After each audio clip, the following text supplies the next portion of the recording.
Good morning to those of you here on the West Coast. Good afternoon and good evening on the East Coast, in Europe, and in the Middle East. On behalf of the Abbasi Program in Islamic Studies and Stanford Global Studies, we are delighted to welcome you today for a discussion about Shahd Alshammari's beautiful and path-breaking new book, Head Above Water, which enjoys its US release today, published by Feminist Press in New York.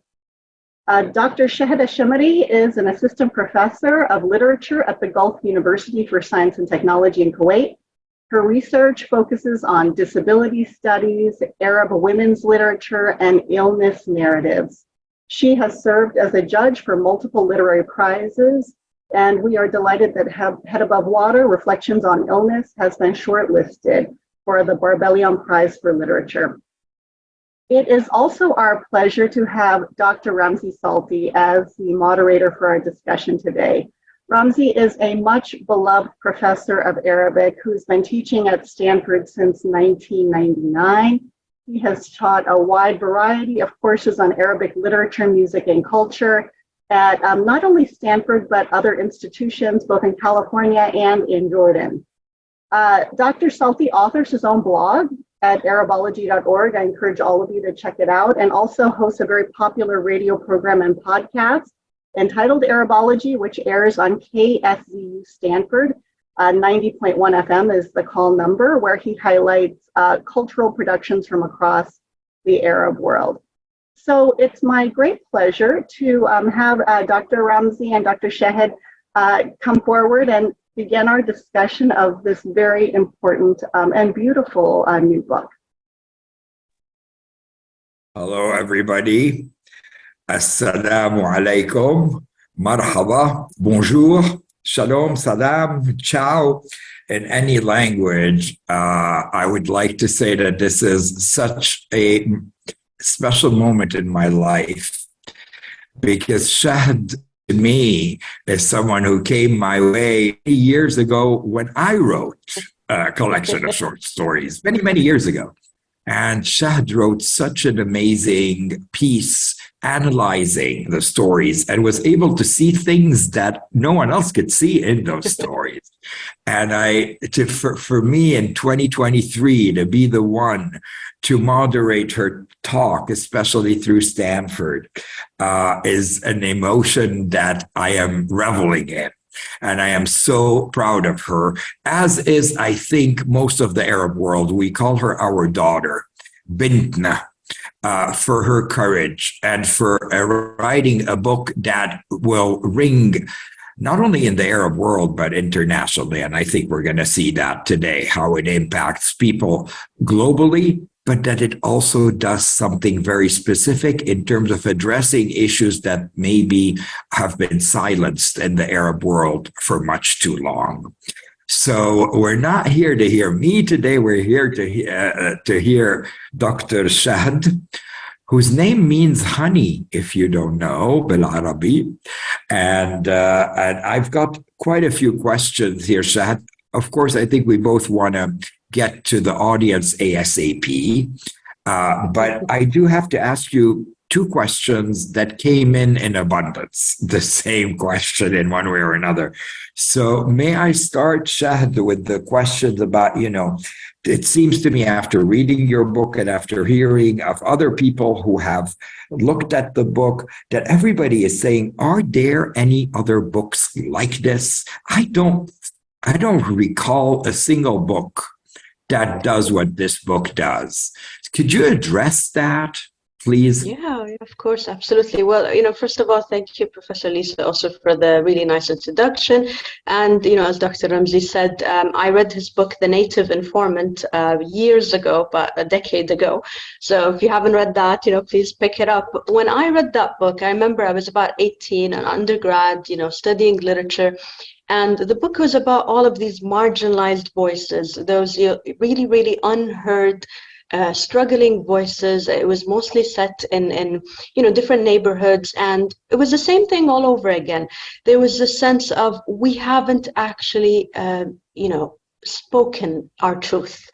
And when I read it, I was, really, really moved by it. But I felt like, okay, one day I'm going to be able to write something similar where I actually bring in another voice, which is, the voice that is marked by illness, by disability, and specifically the aspect of gender.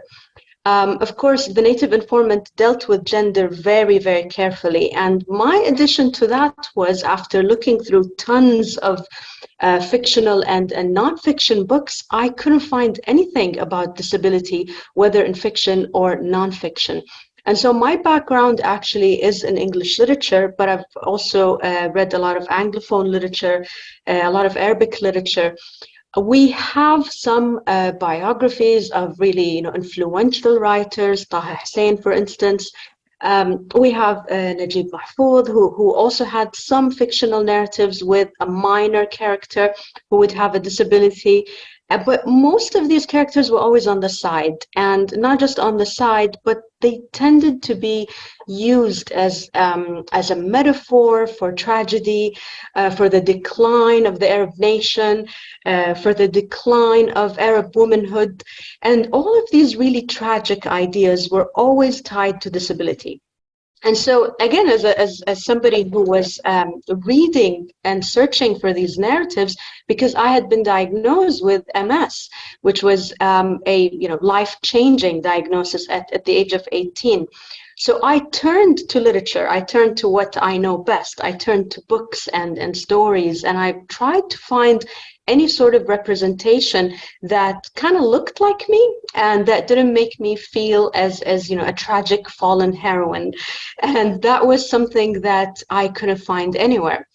So having, gone through years of graduate school and, focusing on mental illness in literature, I found that even mental illness had a place in literature, but physical disabilities and invisible disabilities did not.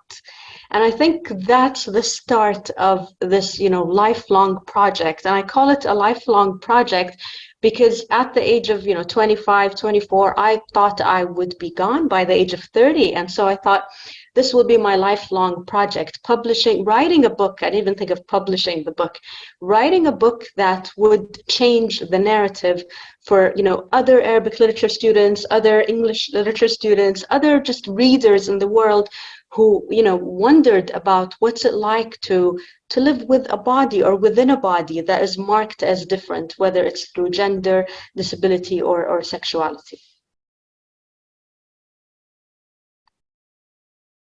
Shahd, you mentioned Taha Hussein, who I think we all know was visually impaired, right? Absolutely, yes. But even when reading Taha Hussein, it was almost always like the emphasis is on what he's writing and not on the disability, which, I understand because the guy is trying to present something in his, time. But I always wish that he had delved more into, the other aspect, he's considered such a giant in Arabic literature, and everybody, I think, knows he was legally blind, but at the same time, he avoided, and I think this is that void where you're not afraid of it, but then the story is not just about that. We go into, the way you join and bring in gender and notions of Arabness, even Palestinian identity, how that becomes formed and beautifully. So much of what I'm saying to Shahd has to be read. And I do want to emphasize that the book is being officially released today, and that is available online and on Kindle and everywhere else. So, if I'm going to just say one thing, as a shameless plug, maybe, it is that reading this book will really change your life and will fill some voids in literature in general. And I think for the Arab world, this book is going to do a lot, Shahd, to make things easier for the next generation, inshallah. It has to start somewhere. My second and last question, Shahd, has to do with your literary influences. Now, I mean, I was reading the book and just writing every author that you have mentioned, from Shakespeare to Nawal Saadawi, to like we said, Taha Hussein, and many others. And you've used them very productively. But who would you consider, let's say, your top literary influences? So I think that's always the hardest question for any lover of literature.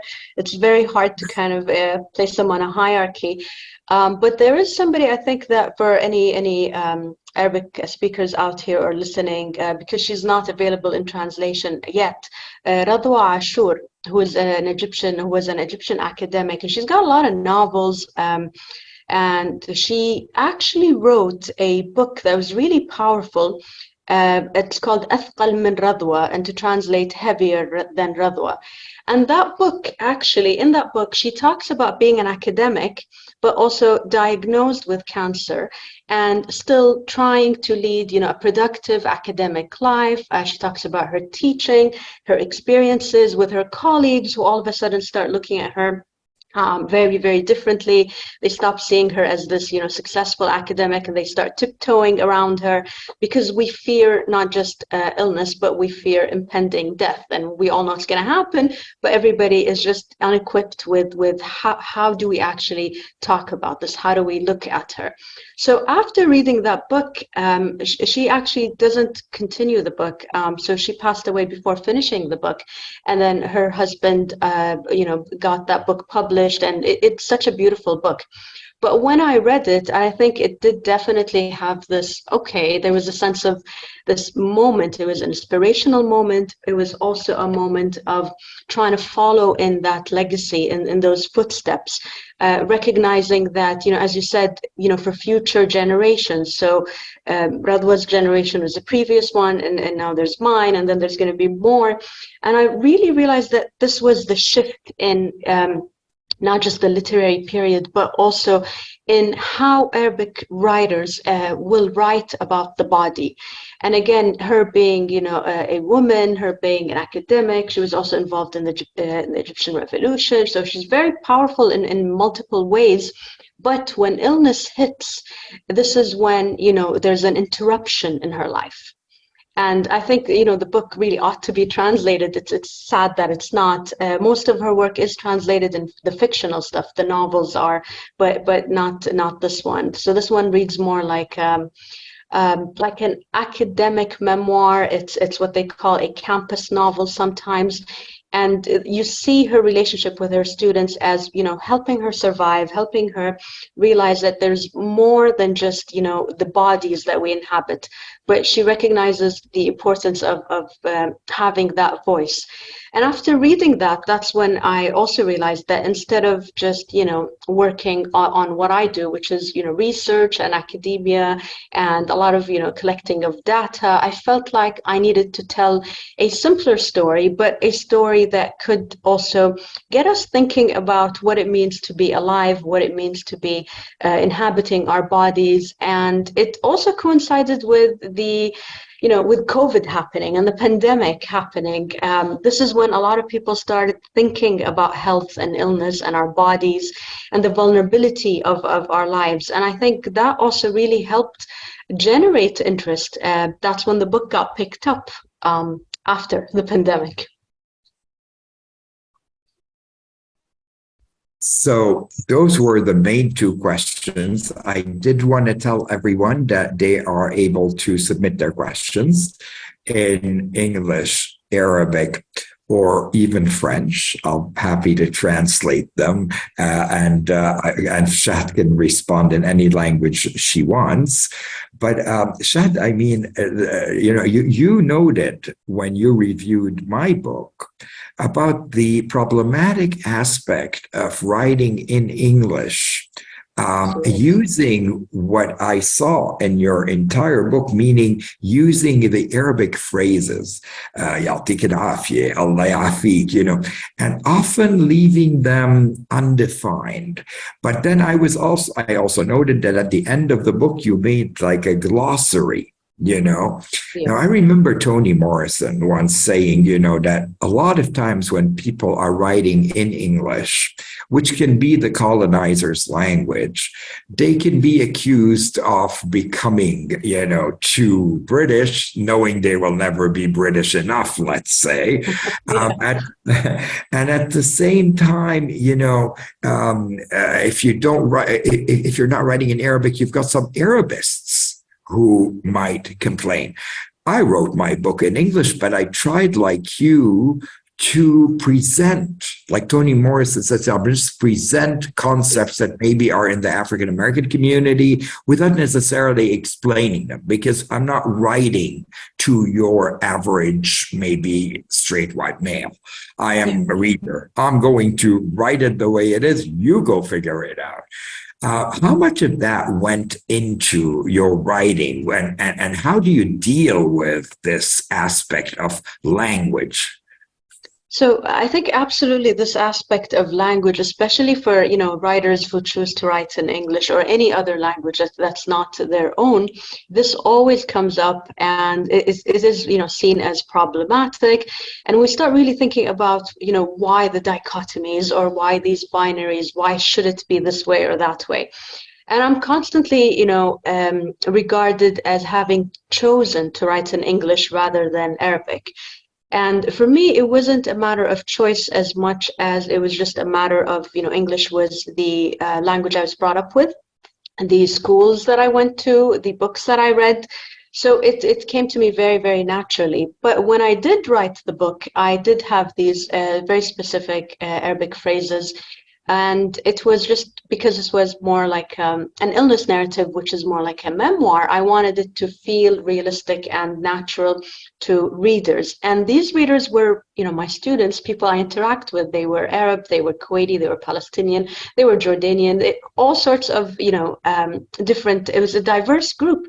But most of them spoke English and Arabic at the same time. And a lot of these readers are also bilingual. They're bilingual speakers. It wasn't necessary to have a glossary at the end of the book, but, it was an editorial decision and, publisher's decision. Also, we tend to think about who is the reader. And it's also, I would probably want us to question not just the Arabic-English divide, but who is the intended reader? Is it the healthy, able-bodied person, or is it the disabled individual? And again, it really, really kind of, separates people, rather than us thinking about, the power of the universality of literature in whichever language that we're using. We don't really think about how heavy a book is. We don't think about the fact that the book is available as an audiobook or in Braille. We just, look at it as, this is a beautiful hardback, a beautiful paperback, but some people can't actually carry the book themselves. So these are things that we don't really think about when we think about accessibility. We're still stuck on the whole Arabic-English divide, which is, problematic. But I really feel like if we get past that, we start thinking about who is the universal reader, including not just language, but including, different abilities. I'm still kind of working with why do you choose to write in English, not in Arabic. I would love to see the book in translation. And I think, if we find a good translator who would do the book justice, then absolutely. The other question I'm getting here, and I hope it's not too personal, عمالي أقرأها في العربي. هل ياسمين هي امرأة حقيقية أو هل هي خلقت هذه الشخصية لكي تكون محور القصة? So everybody is fascinated by Yasmin. To me, it really doesn't matter if Yasmin is Yasmin or Yasmin is someone else, or even if Yasmin really exists. But it seems to me readers really zoomed in on this relationship between a professor and a student that turned into a friendship, and then that turned into what appears to be the impetus of the book. So for those curious minds, Shahd, يمكن if you could say a couple of things بالعربي, if you speak in English, I can translate. But the Yasmin character, what are you able to tell us about her? So I'll just first say something about the genre of the book, because that can help.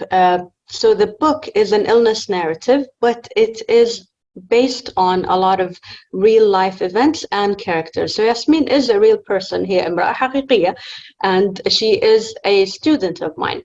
Or was a student of mine. But Yasmin is also a collection of students made into a composite character. And we use that as a writing technique usually. So blending more than one character, more than one personality into one character. But there was a student, Yasmin, and that is her real name, who asked me to write a book that actually answers a lot of these questions that are placed in the book. So she's used as a writing technique of having these prompts, these questions. But I was also trying to show that we need friendship between mentors and students. We need friendship between older adults and, you know, the younger generation. We need an ongoing conversation. Do you want to translate, Ramzi, or shall I? Well, I was just going to say that بالنسبة للدكتورة شهد يعني ياسمين هي ليست شخصية واحدة فقط، إنما هي مجموعة من الشخصيات التي جمعتها في شخصية واحدة. وهي في الحقيقة طالبتها، ولكنها في نفس الوقت تمثل كل الطلاب التي تكلمت معهم وتفاعلت معهم الدكتورة شهد. So I've got you another question, ya Shahd, if you don't mind. And again, it's باللغة العربية. فأولا سلامات للدكتورة شهد. وهذا الشخص لم يقرأ الكتاب، ولكنه يعني يستطيع أن يتخيل شعوره عندما يقرأ هذا الكتاب، لأنه يمر بمرحلة صحية صعبة. And the question was about the word شجاعة and how this person feels when they're constantly being called شجاع and courageous. And surprisingly, and according to the person who doesn't reveal their gender here, you know, this can get on their nerves sometimes. Yeah. The whole idea that courage and shaja'a is the first thing they hear. What would be your response to someone who's asking that question? Well, it's actually a brilliant comment and a brilliant question. It tends to be that, you know, the person struggling with illness or disability, or not even struggling, just living with disability or illness and living their lives, going about their lives, there tends to be these labels that are attached, and they're constantly attached to this person who's just going about their life. So either shuja', courageous, or miskeen, you know, sad and pitiful. So these are the two, either really tragic or really, really, you know, courageous and inspirational. And I agree completely. It is actually a burden to carry, because there are days when, you know, this person will not feel like they want to be courageous or shuja'. They will not want to actually get out of bed. And having this label attached can feel like there are these expectations that one has to work with. And there's a term for that, if it helps, from disability studies. We actually call it inspirational porn, and you can look it up. So inspirational porn, because it makes the able-bodied person feel better, having seen that, okay, if so-and-so can do it, then I can do it. If so-and-so is shuja', then, you know, I'm fine, I can do it too. That inspires me. So it's a double-edged sword, and I can understand how that can get, you know, on one's nerves, or it can get angering. But my advice would be, or my take on it, is to kind of talk to people about what that means, because it can shock people that you actually would have a problem with the term.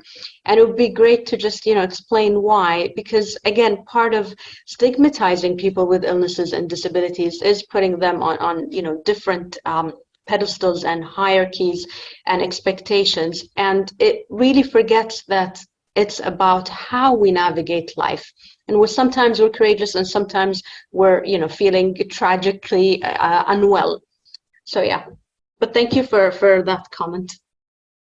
And thank you for taking the time to respond بالعربي وبالإنجليزي. يعني الجواب واضح أن هذه الكلمة أيضا بالنسبة للدكتورة شهد قد تكون مزعجة أحيانا، لأن السؤال يتمحور دائما حول هل نحن أبطال وأشجاع أو نحن مساكين، وفي الحقيقة ليس هناك أحد يريد أن يقول بأنه بطل فقط يعتمد على اليوم، يعتمد على الشعور. وأظن أن الدكتورة شهدي عبرت عن ذلك بطريقة جميلة.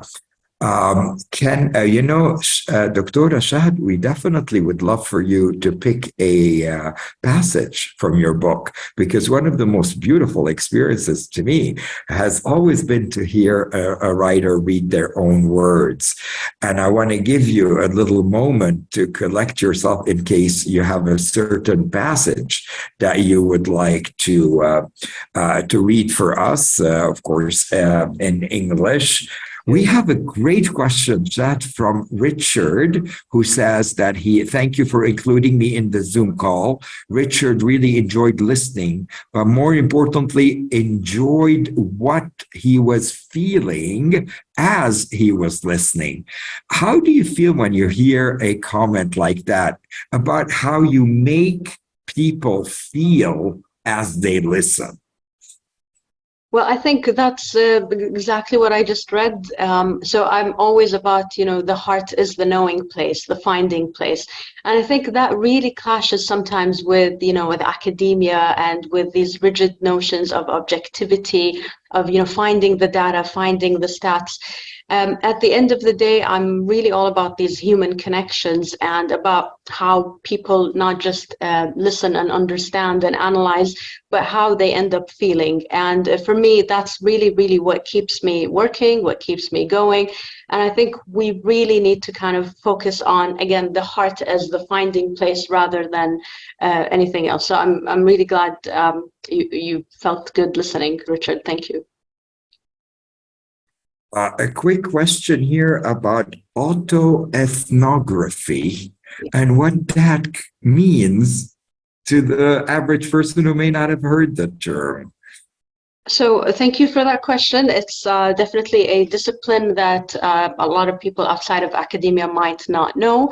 So autoethnography is the study of oneself in a specific culture or in a specific society, and using yourself as part of the data.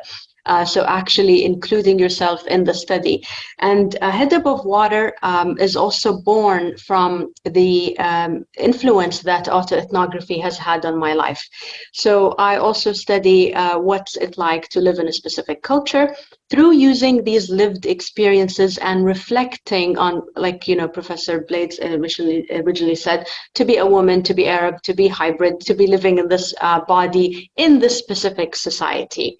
So definitely autoethnography is quite healing even as a discipline, because you're spending time not just studying objectively, but you become part of the data, you become part of the findings. You're finding out more, not just about society, but about yourself, how human connections and relationships are governed by societies and by certain traditions and by certain cultures.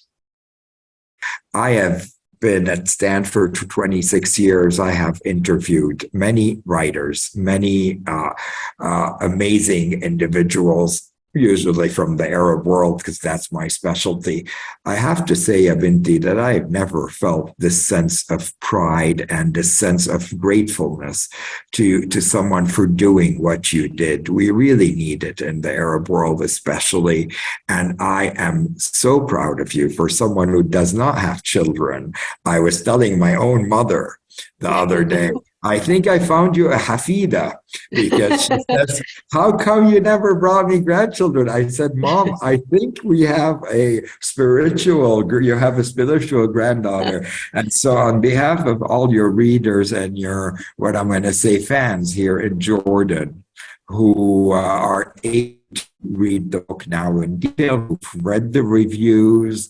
A big shukran min al-qalb ya Shahd, جماعتي الشرق والغرب، جماعتي الفلسطينيين الكويتيين والأمة العربية بشكل جميل جدا. And in French, merci ma fille pour tout ce que tu fais pour le monde.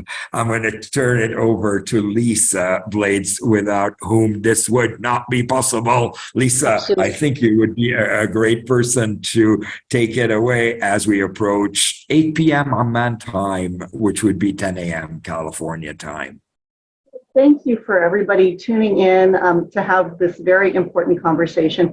I encourage all of you on the occasion of the U.S. release of Head Above Water to go out and get your own copy. If your experience is like mine, as I mentioned, you will read it in a single absorbing sitting. And, for me, the book speaks to issues, as Shahd said, of the body, but also about the politics of identity. And I think that it really, everyone can learn a lot about the different forms of intersectional identity that inform the way people make their way through the human experience by reading this book. So I highly recommend it, and I hope you're able to get your copy. And Shahd, thank you so much for this opportunity. Dr. Ramzi, always a pleasure. And I hope that you're able, for those of you who are tuning in today, to check out other offerings from Stanford Global Studies. We do have some events that take place during the summer, and we encourage you all to follow us on social media so you can learn more about those events. Thank you, guys. Thank you so much. Thank you. Shukran. Ma Shukran. salama. مع السلامة. شكرا.